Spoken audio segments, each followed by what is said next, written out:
કોના નામ તમને કોઈ ચાલો બાળને અંગ્રેજીમાં શું કહેવાય? હા બરાબર. ચલો આંખને શું કહેવાશે? આઈ. શું કહેવાય? કાનને શું કહેવાય? ઈયર કહેવાય. દાંતને ટીથ કહેવાય.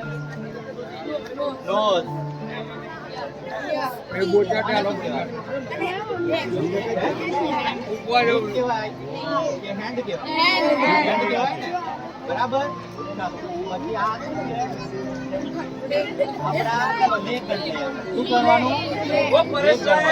આને શું કહેવાય? લીપ. શું કહેવાય? લીપ. ચાલો તો તમને ખબર પડી ગઈ. હવે આ રમતમાં એવું છે, ચાલો પહેલા તમને પેલી રીત સમજાવું. હું તમને જે પણ નામ બોલું અંગ્રેજીમાં એને તમારે અડકવાનું છે. આ પેલી રીત. પછી આપણે એને બદલીએ.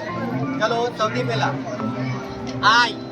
હું બોલું છું, તમને બતાવીશ નહીં, તમારે એને પકડો. જે ખોટું પકડશે તે આવો. ચાલો ટીથ. ચાલો લેગ, ઈયર. આટલી સમજ પડી ગઈ? ચાલો હવે જો, હવે હું તમને જેમ કહું ને એમ કરવાનું. જેમ કરું એમ નહીં કરવાનું. જેમ કહું જેમ બોલું ને એમ કરવાનું. હું કરું એમ કરવાનું નથી. સમજ પડી ગઈ? ધારો કે ઉદાહરણ આપું હું તમને. ચાલો નોઝ આઉટ. મેં બોલ્યો નોઝ. તમારે મેં જે કહું તે કરવાનું. મેં પકડ્યા છે કાન. બરાબર. ચાલો હજુ ટેસ્ટ કરીએ. આગળ જઈએ ને. ચાલો લેગ. આ લેગ અહીંયા આવે છે. ચાલો આઉટ આઉટ આપણે બહાર કાઢીએ હવે. બરાબર. ચાલો હવે ફરીથી રેડી છો? ઘણી વાર હું સાચું પણ કરી દઈશ. હા ચાલો લીપ, ઈયર, હેન્ડ. આ હેન્ડ છે બરાબર.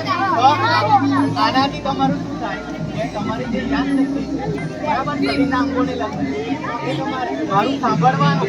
હું કરું એમ કરવાનું નથી. એટલે તમારે હું બોલું એના પર જ ધ્યાન આપવાનું. હું કરું એના પર જોવાનું જ નહીં. તો તમને યાદ રહેશે. એટલે આ રમતથી આપણે શીખીએ. હા એક તો જો આનાથી શીખાય છે બરાબર. તમારી યાદશક્તિ તેજ થાય. બીજું કે તમારા શરીરના અંગોના નામો અંગ્રેજીમાં તમે જાણી શકો. ખબર પડી ગઈ?